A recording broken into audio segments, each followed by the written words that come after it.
I spent the whole morning in my little kitchen, cutting onions until my eyes blurred, stirring the pot of black beans my daughter has always loved, frying the thin slices of sausage just the way she likes them, setting the plates so the napkins formed little hearts at each place. By lunch, the apartment smelled like a Sunday at my mother's house. Garlic, sweat of the pan, and that warm, comforting steam that makes you believe everything will be all right. I walked into the living room with a covered dish, smiling, and Julia looked up from the couch with a face I had never seen on her before. She didn't smile back. She said, "Mom, you have to go. We don't want you here anymore." If you're new here, subscribe and tell me where you're watching from. I want to know who's sitting with me in this story. Have you ever been in a room where the air changes because of a single phrase? "You have to go" folded over the furniture and settled in my chest. I put the dish down very slowly because my hands were steady in a way that surprised me. Ricardo, my son-in-law, was by the window, pretending to scroll his phone the way people pretend to work when they don't want to be noticed. He didn't look up. Julia's voice was flat, polite as a supermarket clerk, and it made the words cut deeper than anger. Why would the woman who had watched this child every single night for 22 years, who had sold her wedding ring and my husband's old car to pay for her first semester, be told to leave her own home like she was a visitor who'd overstayed? That is the question that stewed in me as I walked back into the kitchen and sat down at the small table where we had shared countless breakfasts. The food cooled. I left it untouched. It didn't happen overnight. People like me who give don't notice the slow thinning of affection until it becomes a gap. I am a widow. Paulo died when Julia was 16. We had been poor and stubbornly proud, but he left with steady hands and a small workshop that kept the bills paid for a few years. After he died, I worked 2 cleaning jobs, mended uniforms, and took in laundry. I learned how to fold shirts so neatly that even the mayor would have been impressed. Every coin I could spare, I put aside. When Julia was accepted into the university, a scholarship, and then fees that wouldn't cover everything, I sold what I could. I remember the ring like it was speaking to me that day I wrapped it in tissue and handed it over. A thin band, slightly bent from years of being rubbed by the sink where the dishes were done. It had been Paulo's wedding band at first. We had made his into mine when he wanted to keep some of that steadiness close. That ring had the smell of him, cigarette smoke, gasoline from the workshop, the ghost of his cologne. And I sold it at the pawn shop 2 blocks from the market for whatever it would bring. The man behind the counter took one look and said, "You must have loved him." I nodded. I gave the money to the university, to Julia, and told myself I had done what a mother had to do. Then there was the car. Paulo's old car smelled of dust and engine oil, but it had been a small miracle on rainy days, getting us to work, taking us to the market when the bus wouldn't pass.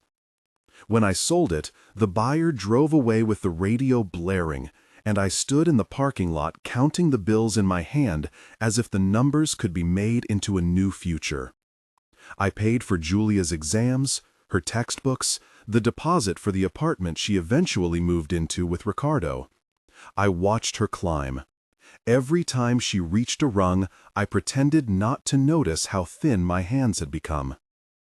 Sacrifices pile like stones in a path.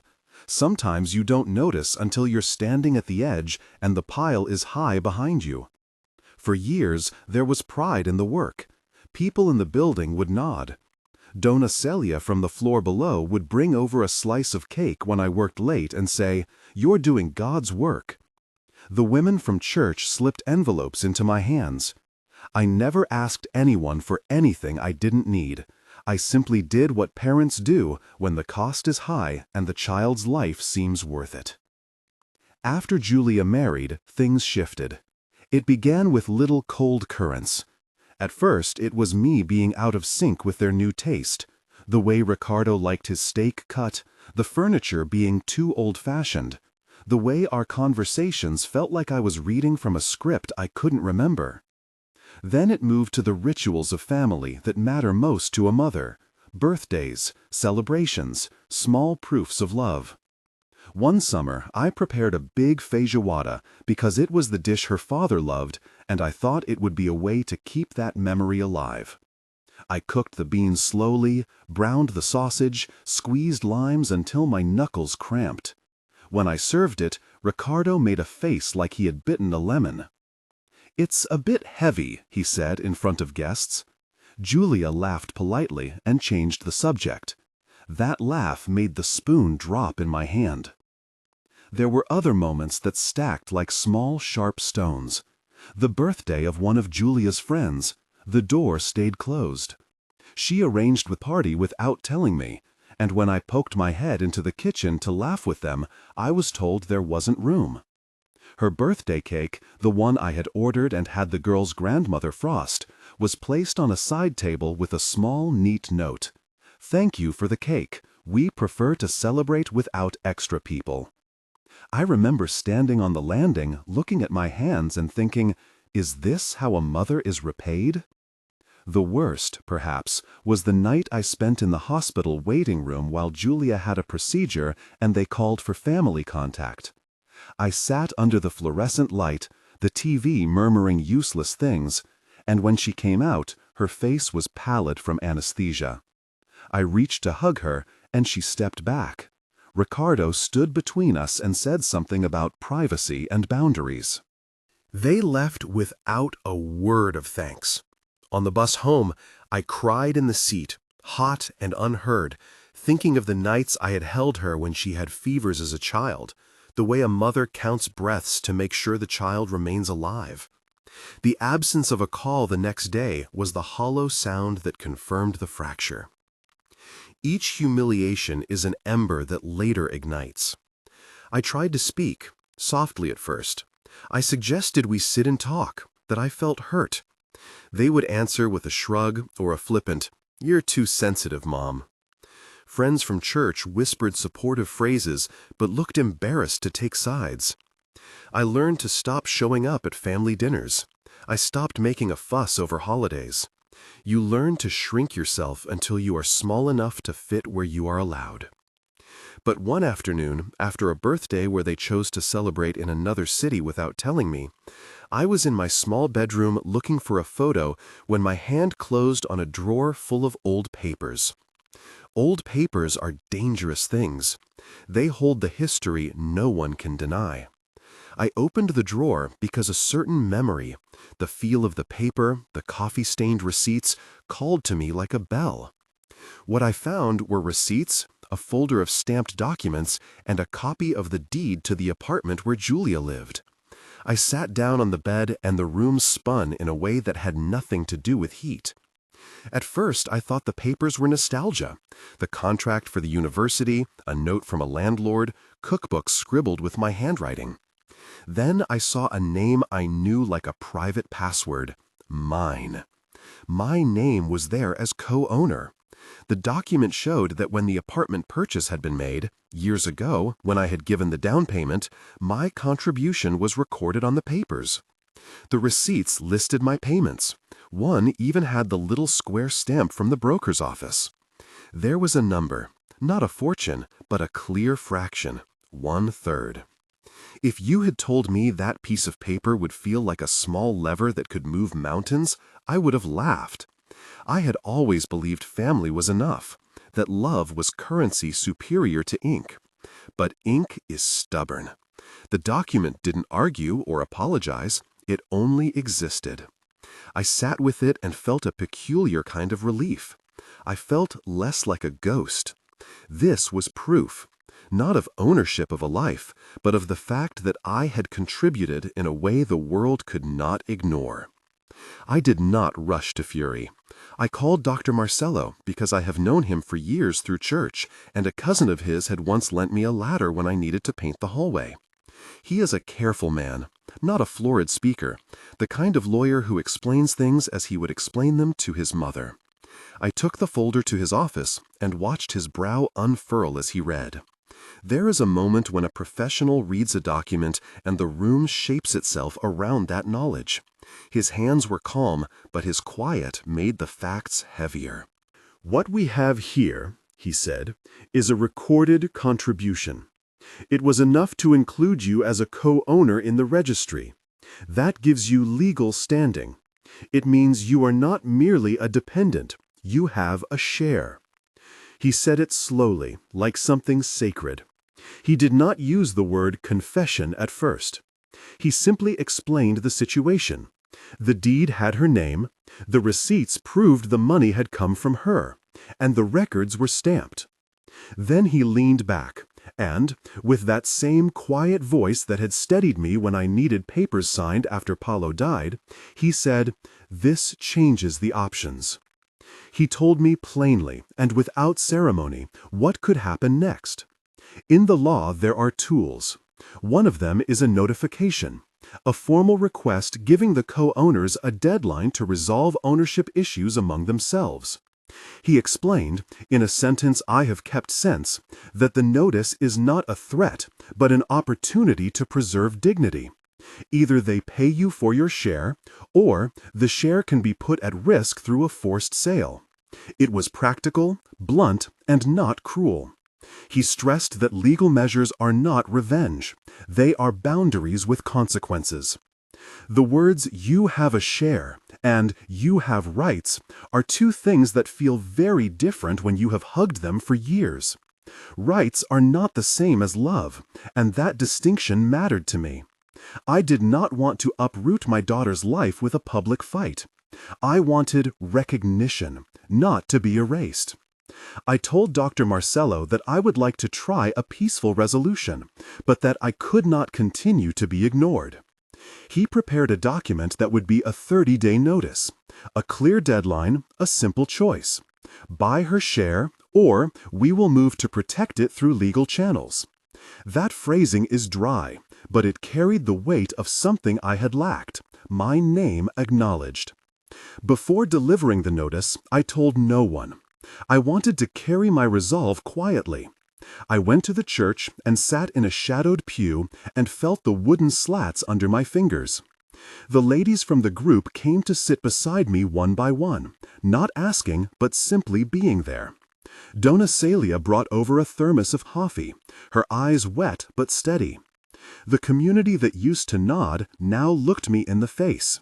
People who had shrugged before now listened. There, in that stillness, I felt something shift inside me. The embarrassment of being a mother who had been cast aside changed gradually into a sober kind of courage. Courage is not loud. It is sequential, one act at a time. I considered what people might say when the notice arrived. Would Julia call me hysterically? Would Ricardo burst with anger?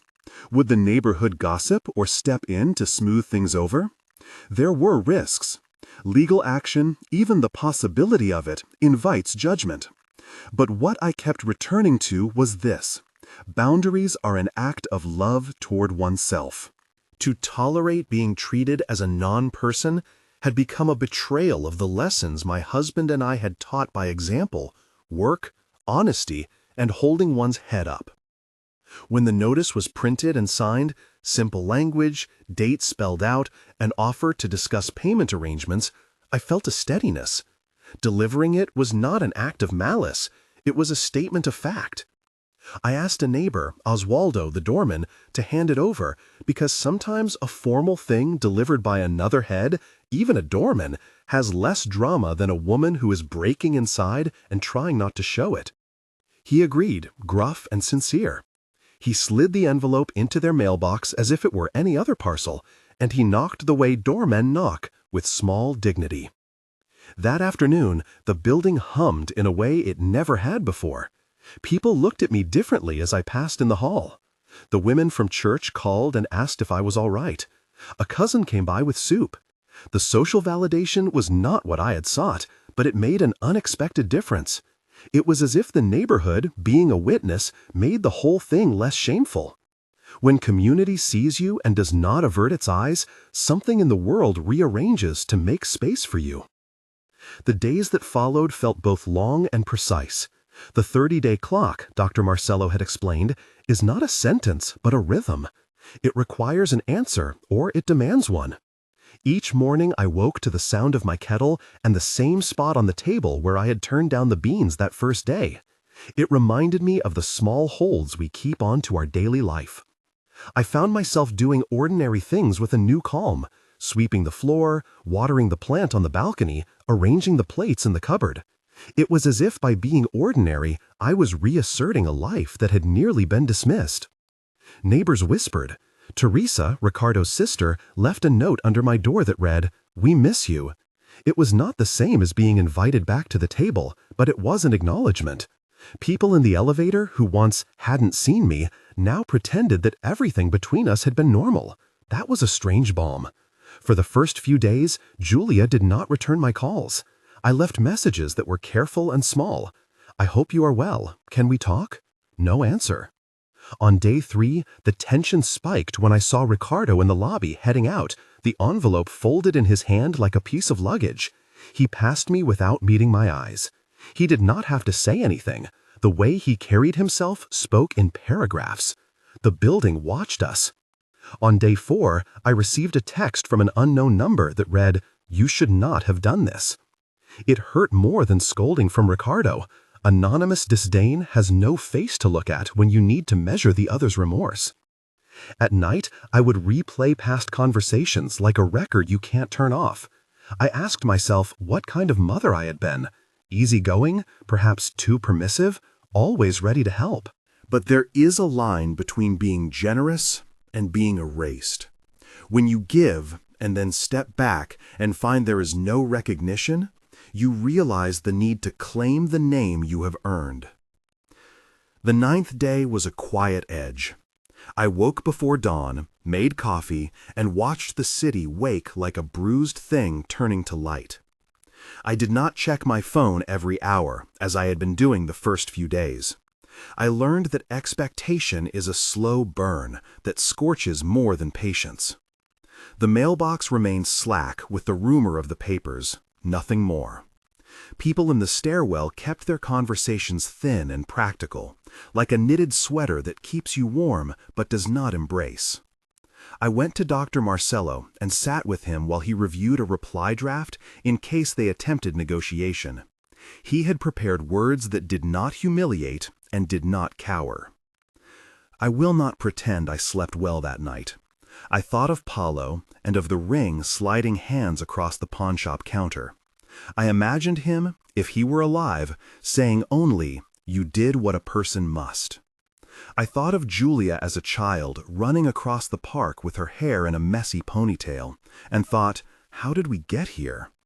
I thought of every meal, every scraped knee I had kissed better. I thought of the bills I had paid and the nights I had lain awake listening to the house settle, counting moments instead of money. Before bed, I stood on the balcony and let the city breathe. The lease of my dignity had expired the day I had been told to go. The papers had given me the ability to reclaim it. The 30 days stretched ahead like a measured road. I had no illusions that this would be painless. I only knew that for the first time in months, I felt that my name mattered legally and humanly. The paperwork in my drawer no longer felt like an accusation. It felt like proof of the life I had lived and the work I had done. I fell asleep with the documents under my pillow, not because I needed to guard them, but because I wanted to hold the assertion that I existed in ink and stamp. The morning of the 10th day began with a subdued light and the sound of water running 3 doors down. I checked the phone twice before breakfast, then a third time at mid-morning, and my chest felt small and tight with the shape of waiting. On the 10th day, I had thought perhaps there would be a message, a call, some sign that a bridge had been remembered. By evening, there was still nothing but silence. As the sun dipped toward the horizon and the block settled into the orange hush that comes before night, the building acquired a soft, watchful attention. The neighbors' curtains were drawn a little less. Someone hummed from an open window. The silence that had been my company these past days condensed into a single wave of solitude. I made myself a cup of tea and sat with the papers across from me on the table, as if we were at a small council. And then the phone rang. The phone rang, and for a second I thought it might be Oswaldo with news of a package. When I saw Julia's name light up the screen, the room held its breath. Her voice when she answered was not the sharp, clipped thing that had told me to leave. It was broken. "Mom," she said, and then there was a crack, like someone opening glass. "Mom, I'm sorry. I didn't know what to do. Ricardo left." The words landed like an animal at the window, sudden, needy, exposed. I could hear the small sounds in the background, papers, a chair scraping, a muffled sob. She told me in fits and starts between sobs that they had argued for months, that the money had been tight, that she had been ashamed to tell anyone because she thought admitting trouble would mean admitting failure.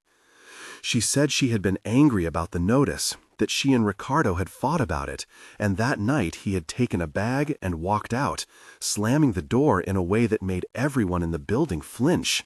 She had not been able to find him. She said it like someone naming a person who had died, simple, flat, with a small stunned disbelief. "He left, Mom. I didn't think he would go. I'm so sorry. I didn't understand before. I was just angry." The apology tumbled out, raw and immediate. "Please, I'll pay. I'll make it right. I don't want us to be like this." Listening to her, 1,000 images ran across my mind. Julia as a child with knees scabbed from falling off a bicycle, the way she would climb into my lap and insist on the same story again. The nights I had read until my eyes ached so she could sleep before a test.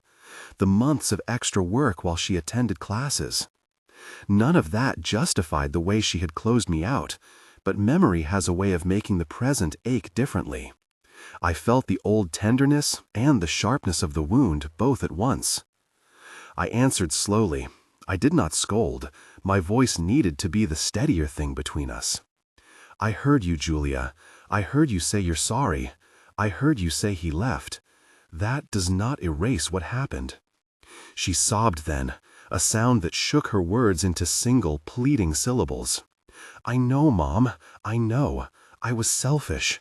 I didn't see you. I was ashamed. I'm so sorry I hurt you." She asked if I would take the notice back. She offered to sign a check, to talk to Dr. Marcello, to do anything. She promised to raise the money. I listened to promises like a woman who had been promised seasons before. Promises are warm at the moment, but easy to forget under ordinary pressure. There was desperation in her voice, different from the dismissiveness of the day she told me to leave, and that had a gravity I couldn't ignore. "I'm glad you called," I said, feeling a small, cautious relief in the sound of my own words.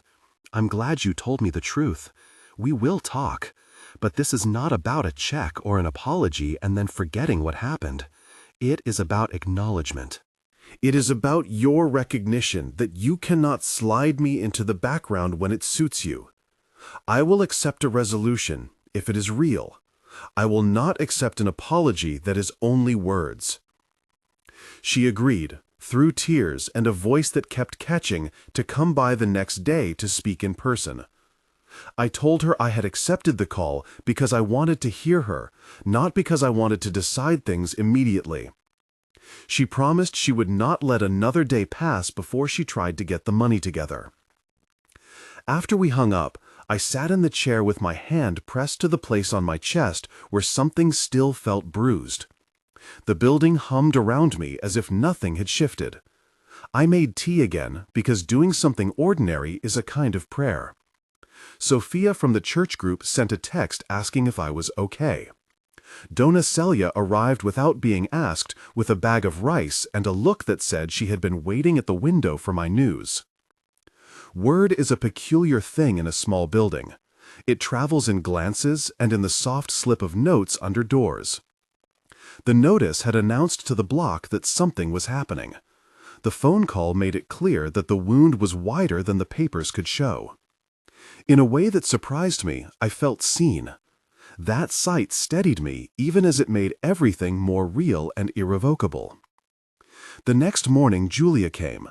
She arrived without makeup, hair pulled back in the same messy ponytail she used to wear at university, and with something like shame pressed into her face. She carried a small shoulder bag, and when she entered the room, she stood at the doorway looking as if the awkwardness of seeing your mother as an adult for the first time might make everything else unsteady. We sat at the table the way people sit to have a meal, with a quiet, mutual choreography. Her hands shook as she poured coffee. She spoke in confessions and in fragments. The argument with Ricardo, the fights that had become less about anything I had done and more about control. The money that had been missing. His mood swings that she had explained away as stress. She told me he had left without warning the night before. She had woken up to an empty bed and a note on the pillow that said he needed space. He had taken his things and apparently some of their more fragile piece. As she spoke, I watched her smaller gestures, the way she touched the ring finger she had never taken off since she was a girl, the little nods that tried to steady a body rattled by confession. And beneath the immediate, urgent problem, the bag of shattered plans, there was the deeper wound. She had made choices that made space for humiliation, and she had let me be erased in the process. She understood now that apology alone was not enough. We made a plan then, not a romantic one about instant reconciliation, but a practical list. She would speak with her mother-in-law, Dona Silvia, and with her sister-in-law, Teresa, to see if they could put money together. She would ask friends for short-term help, call a cousin who worked in a bank to see about a small loan, sell furniture. Whatever she needed to do, she said she would do it. She asked if I would accept partial payment while we arranged a schedule for the rest. I told her I would accept a plan that was clear and honest. I wanted to see her own effort, the labor of repair, not just an easy transaction smoothed over because it was less messy. Before she left, she came to the doorway and reached for my hand. For a long moment there was no heat between us, only the slow return of bone to bone. "Mom," she whispered, "I love you. I know I broke things." "I don't want us to be a memory of apologies," I answered, and I meant it. "I want us to rebuild, but I cannot go back into being invisible. If you want me, you must tell the world you want me." She nodded and left. For the first time in days, I allowed myself to breathe properly. The days that followed resembled a slow lifting of fog. The 30-day clock continued to tick. People I had known for years watched as if holding a lantern to see if I would stumble. I kept my routine because it steadied me, sweeping, watering the plant, visiting the corner bakery for a small roll. The mundanities of life are a small rebellion against dramatic upset. Dr. Marcello arranged a meeting where the three of us would sit with a mediator. He explained it as a way to write a clean record of promises and dates. I welcome form when feeling hangs heavy. Julia called and texted daily. Reports filtered through the strain of trying to gather resources. The first week, she spoke mostly of logistics, where the money could come from, what could be sold. She admitted she had not understood the documents in the drawer until I had shown them to her. She had taken for granted that the apartment was theirs and that their life together had solidified that claim. There was a moment, raw and honest, when she said, "Mom, I wish someone had told me. I wish I'd understood earlier." The admission felt like a window opening. Neighborhood whispers became more deliberate. Some called me brave, others called me cold. Both things can be said about the same act from different angles. I tried to carry the middle, a steadiness between the two. Osvaldo came more frequently to sweep the stairwell and to share a cigarette on the landing. Teresa left a note offering to help arrange a small fundraiser among extended family. Dona Celia prayed in the doorway until she had to go home. The church group sent casseroles. People brought their small human responses like patchwork. On day 10, exactly when the notice had landed in their mailbox and the possibility of change still felt far away, the house fell into a different kind of quiet. Late in the afternoon, the phone rang again. This time it was Julia, softer, the panic of the first call replaced by a more fierce urgency. "Mom," she said before I could answer, "I can't believe I'm saying this." He's not just left, he's taken things. He said he would bring money back, and he didn't. I don't know where he is. I don't have what I thought I had. Will you, please, let me pay you? I'm asking you now as my mother and as someone who has been wronged. There was a Trevor there that was not only for money. It was a cry from someone suddenly unmoored. The man she had married had been, in many ways, a shelter and a storm at the same time. When the shelter left, she found herself exposed. Her plea was for a way to restore stability. I took a breath and set the phone down on the table so I could look out the window at the street where people were returning from work, each with a story that might have been steadier or more precarious than it appeared. "Julia," I said, and my voice held the steadiness I wanted for both of us. "I will not accept you crawling back only because you are in need. I will accept reparation that is honest. You must take responsibility, not just for the money, but for the way you allowed me to be treated. That means apology, yes, but it also means changes. No more shutting me out. We will set terms. We will write them down. We will have witnesses. If you do this, I will accept it. If you don't, I will continue the path I have begun." She cried into the phone and promised me, between ragged breaths, that she would do it. She said she would set up payments, contact family, sell things. She would make phone calls she had been too proud to make before. I could hear the clumsy beginnings of repair in how she listed the practical steps she would take. Over the next days, the activities that make up adult mending began.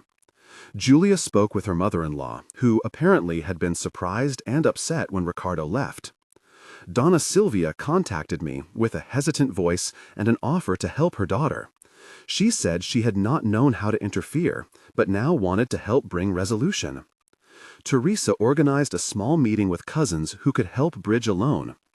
I attended one such conversation at Dr. Marcello's office, where they spelled out a realistic plan to repay the share over a series of installments.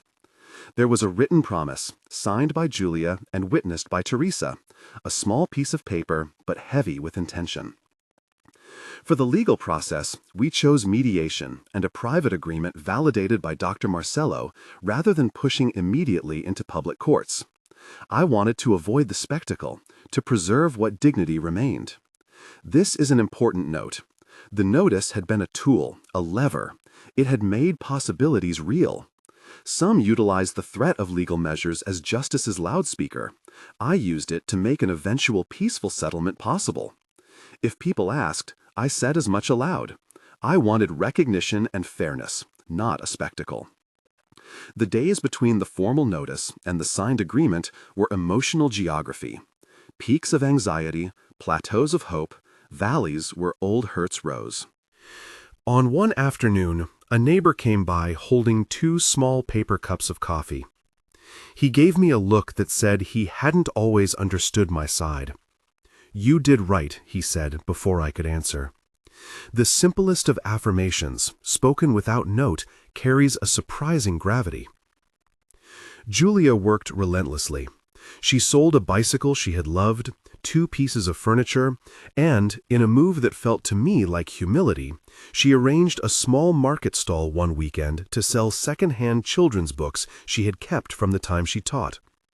She took to walking through our old routes to the market where I had once carried her on my back. I imagined those walks were a type of penance and a type of prayer. She called each evening with a report, as if she were creating a ledger of honesty. Today I sold the bookshelf, $50. Tomorrow I called the cousin. She said maybe a loan. Small acts accumulated. On the 25th day after the notice, a small parcel of money arrived. Not the whole amount, but a respectable first payment, together with a written schedule for the remainder. The paperwork had a formal tone, but the words on the page were, for me, the sound of repair.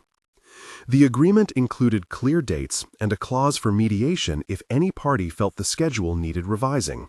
Dr. Marcello had insisted on language that did not humiliate and did not allow for forgetfulness.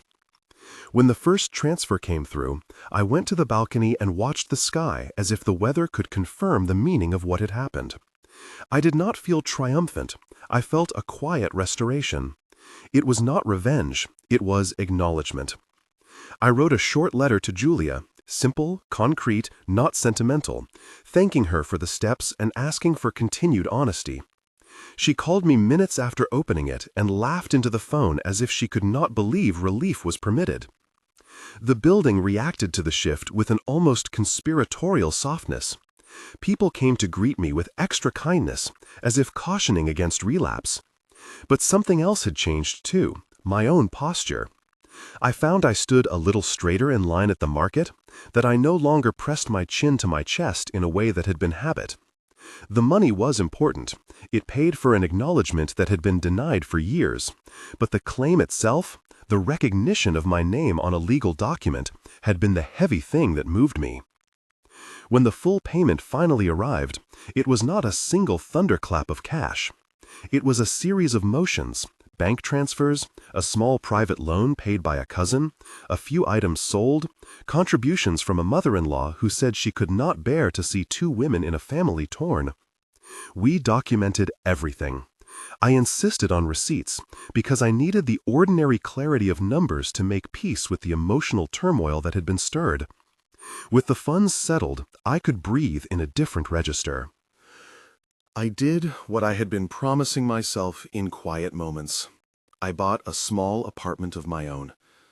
It was not far from where I had always lived, the same bodega on the corner, serving the same coffee from a warm brass pot.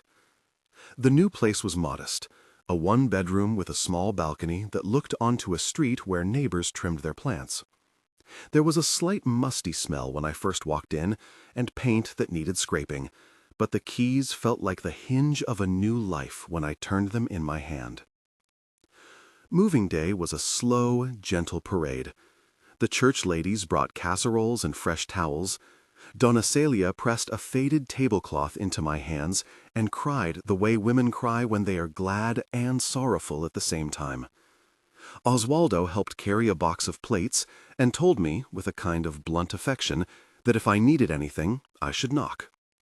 Teresa arrived with a small potted plant and a smile that had fatigued itself into tenderness. Someone had thought to buy a new kettle. I arranged the furniture to fit the light, not the memories.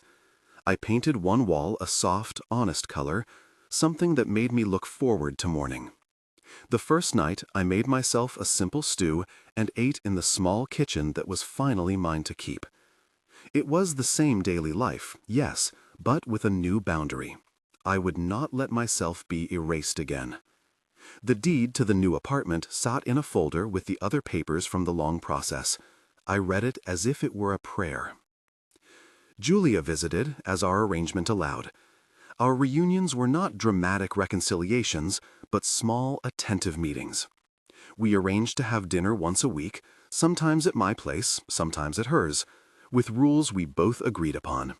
No overnight stays without discussion, no last-minute cancellations without a reason, and an agreement that we would not speak to each other from the edge of the past, but to the center of where we wanted to go. We set up a thin, honest structure for our conversations that respected both my dignity and her need to rebuild a home. There were awkward moments, of course. Old habits and old hurts do not evaporate simply because a contract is signed. I would find myself in a corner of my mind replaying the way she had stood at the doorway and told me to leave. She would find herself apologizing for words that had not been kind. But small changes mounted. She learned to ask for my advice in public without flinching. I learned to accept small, imperfect gestures back. She began to introduce me at family gatherings, not as someone who simply served, but as a person who had a part in their lives. Titles for a mother are many.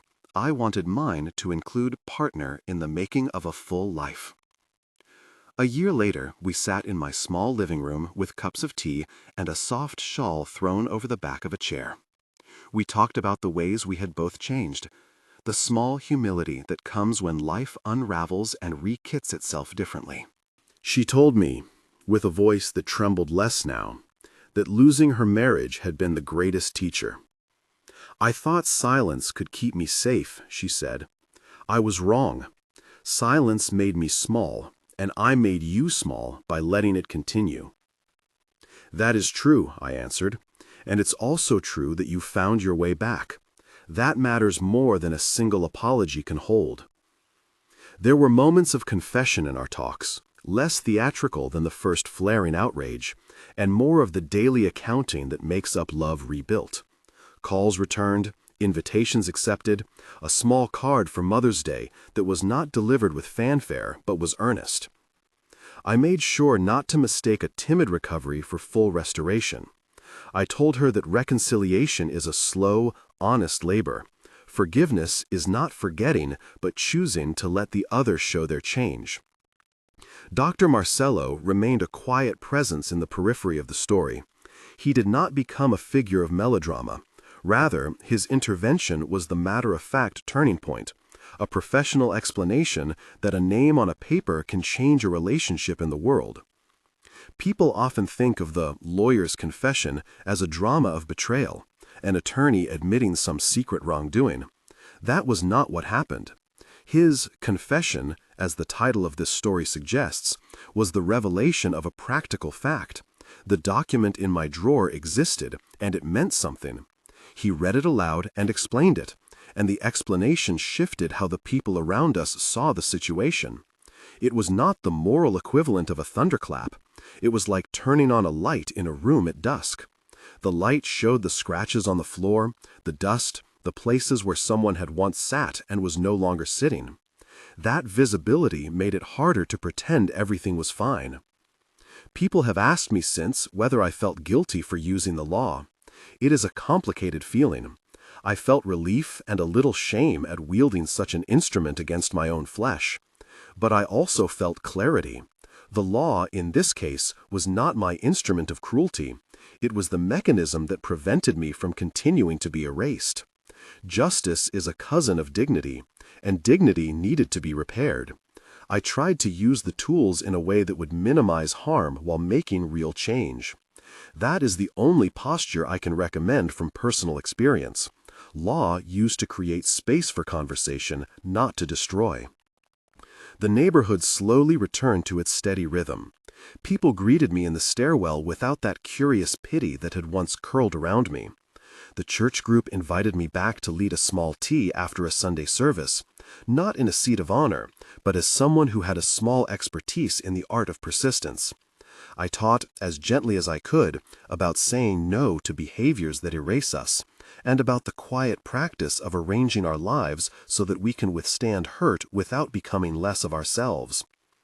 As for Julia and Ricardo, the story closed without melodrama. Ricardo did not return to the apartment. Whether he left for reasons only he could tell, or because the marriage had simply unstitched itself, he remained on the edges of our story. The way people reappear and disappear from our lives is a natural part of being human. I do not celebrate his absence. I simply accept that the life we had once imagined together was over. Julia learned to live in the space after him. She grew into an adult who knew that when you close a door, you sometimes must build another. There were days when I felt the old ache, the memory of being told to go, the sting of watching my food turn down, the memory of sitting in that fluorescent-lit hospital waiting room. Those images do not wholly vanish. They shape the way I watch people now. But they no longer define me. I had shown myself that I belonged to my own story. I had put my name on a new door and had the right to keep it. People often ask what I would say to someone in a similar place, someone whose devotion has been met with ingratitude. I do not offer legal prescriptions, because the law in each place and each family is different. What I can offer, from the blunt wood of my own life, is this. Keep careful records of your contribution. Preserve the papers that show what you did. And do not let shame be the prison that keeps you small. Ask for help when you need it. Friends, neighbors, people who will lend their witness. Boundaries are not a luxury. They are an act of love toward yourself. And when you set a boundary, Be prepared to carry through. Mercy without accountability becomes an invitation to repeat harm. When the last installment was paid and the account closed, I took the paperwork to Dr. Marcello and thanked him. He shrugged in that modest, professional way and said, "You did the work, Marlene. I only helped translate a paper into a possibility." His words were simple, but they felt like a benediction. The new apartment became a small sanctuary. I planted herbs on the balcony, basil that smelled like summer, and a small rosemary for memory. I learned to make coffee a little better, to fold towels with the precise slant I had taught as a young woman.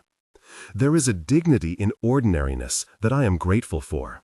In the routine of sweeping, in the neighbor who waves as he walks by, in the sound of a child laughing somewhere down the street. These are small, necessary graces. Once, on a rainy afternoon, Julia stood in the doorway with a paper bag of oranges.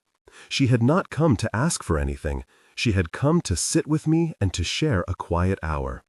We ate the fruit and told no grand stories. At one point, she reached across the table and took my hand.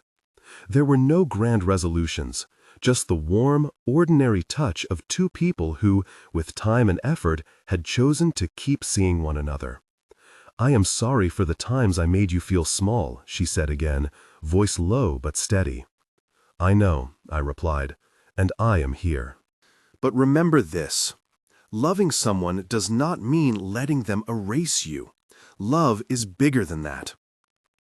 She nodded, and we sat like that for a while, letting the sound of the rain stitch the room with small, repeating threads. Forgiveness had arrived, not as dramatic absolution, but as a daily choice to interact differently. That is, perhaps, the quiet work of repair, not grand gestures, but repeated, small acts of attention. If there is a final lesson in this story, it is this. Dignity and boundaries are an inheritance we can give ourselves and to those who come after. Sacrifice is noble, but not when it becomes self-erasure. We can be generous without being invisible. Tools exist, paper, law, a neighborhood's witness, that help us transform private pain into public clarity without turning the wound into a spectacle. Use those tools not to punish, but to insist on the respect you deserve. Before I close, I want to tell you something simple. If this story touches you in some small way, share it with someone who might need to hear it. Tell your neighbor, your sister, a friend who wonders whether setting a boundary makes them harsh. It does not. It makes them human. If you'd like to hear more stories like this, small reckonings, gentle restorations, subscribe and tell me where you're watching from. We keep each other company in these rooms of life more than we sometimes realize. Thank you for listening.